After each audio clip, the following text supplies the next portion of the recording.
Yo, Reala Realz TV, we back. Yeah, look at that. It's official. Y'all remember to go subscribe and all that, man. Thank you for watching. Happy Thanksgiving. Hope everybody had their beans, greens, tomato, potato. Yeah, all that.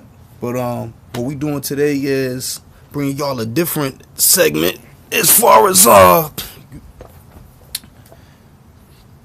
this right here. Hold up. Soul on Fire.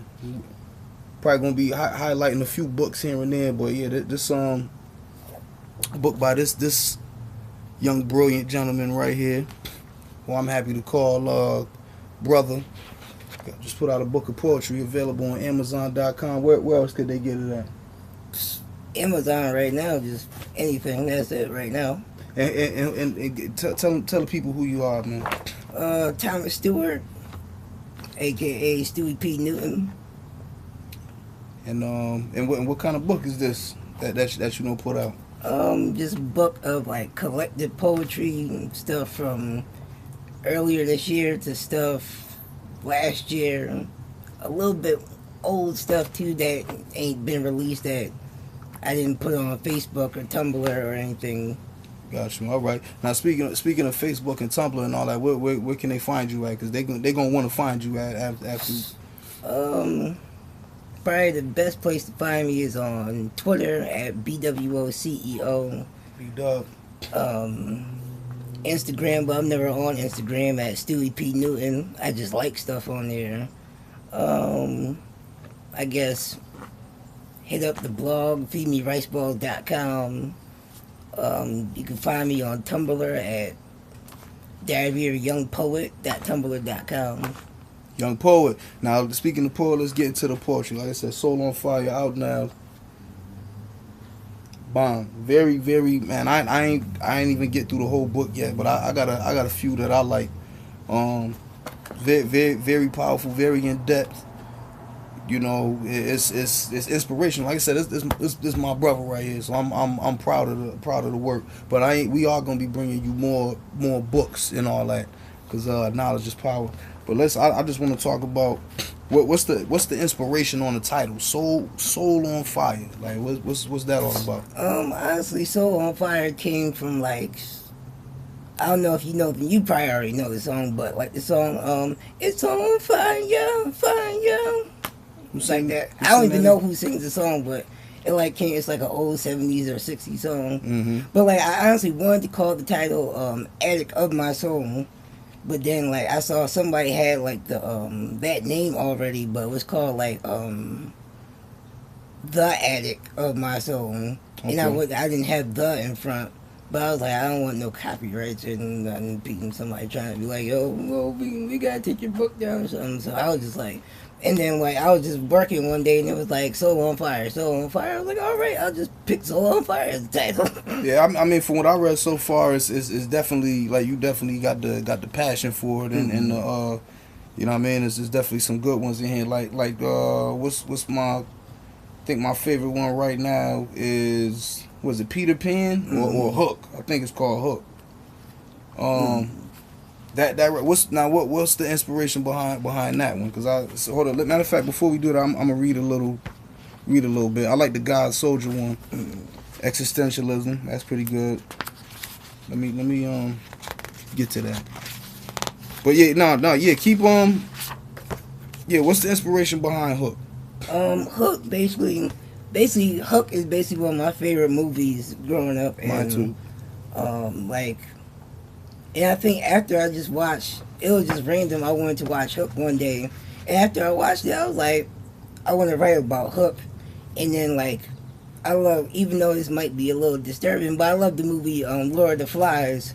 When did I see, like middle school? I think high school. I think It's another good book. And then like Lord of the Flies was just like a really good movie because it shows you how they were kind of also lost boys too. Got you. And how like Lord of the Flies is like them surviving on their own without any like supervision or anything. It's like, but they lived in their own world. But like Hook just basically comes from like, because you saw how Peter he didn't know how to fly. He needed all his happy thoughts Right. to remember everything. So it's like, Now you say that there too. When you're far away from home, you become like Peter Pan. You've forgotten how to fly. Born into a system made to take children's imagination and turn them into adult robots. Happy thoughts seem to be buried in Davy Jones' lost treasure chest. When you forget how to fly, you've forgotten how marvelous the stars are, how the clouds kiss your forehead, and how rain always tastes like candy at the Valentine's Day. Good God! Now that's deep right there. That's just I could keep going, but I you know they gotta go ahead and purchase the Soul on Fire. There's some good stuff in there. I'm about to get. I need to get mine autographed and all that. But yeah, let's hold it. So when you're far away from home, you become like Peter Pan. You've forgotten how to fly. Let's talk about it. That line. Basically, that's coming from like a lot of time how I view myself is. I view myself as like an alien sometimes because like I don't conform to everything and what's going on in the world, and so like the system, when you get older, you have to go into the system, you have to get a job, get 9 to 5, how they always say. And so it's like when you get so much into that system, you forget how like you lose almost a little bit of your imagination a little bit, even though like you shouldn't forget your imagination because like that's what keeps you going, is to think outside the box, even if your superiors are like, oh, you gotta think this way and that way, because that's the only way they want you to think. But it's like, if you come to somebody with a new idea, they're like, oh, I didn't really know how to think that way. But it's like, you gotta keep thinking outside the box no matter what it is. So thinking outside the box is like flying. Got you. All right, see, look at that. Prolific, man. Thomas J. Stewart, Soul on Fire. Real quick, give them a few of your favorite books, period, because this the book club right here. Favorite books, probably Soul of Black Folks by W.E.B. Du Bois, Native Son,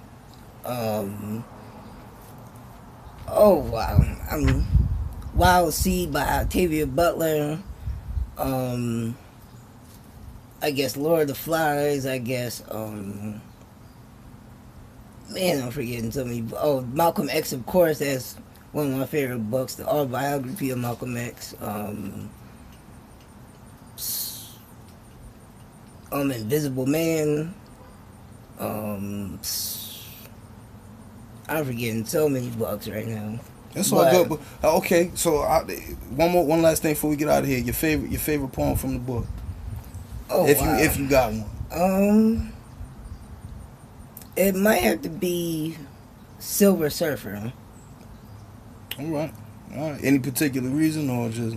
Silver Surfer. It comes from basically, if you know the story of Silver Surfer, it's like he lived on his own planet, and then Galactus, if you know about Marvel and all that, Galactus came and he basically took over, destroyed like all of Silver Surfer's stuff, and made him into his slave. And so basically, like, I felt like it's more so like a letter to God, because I was angry. Like, I'm not really angry at God, but it's like the situation you're in where it's like, yo, everybody else is getting what they're supposed to get in life, and I'm working hard and I'm doing everything I gotta do, but you're still not seeing any results. So it's like, I'm kind of like not angry at God, but it's like a letter to him, like, yo, what's going on, homie? Like, I'm praying, like, I'm doing everything I gotta do, but then it's just like surfing a little bit, like, yo, like, you sent me here for a reason, but I don't know what I gotta do. So Got you. All right. Say no more, man. Thomas Stewart, Soul on Fire, Reala Realz TV, Book Club Edition. More to come, man. You already know, man. Thanks for watching. Thanks for subscribing. Happy holidays.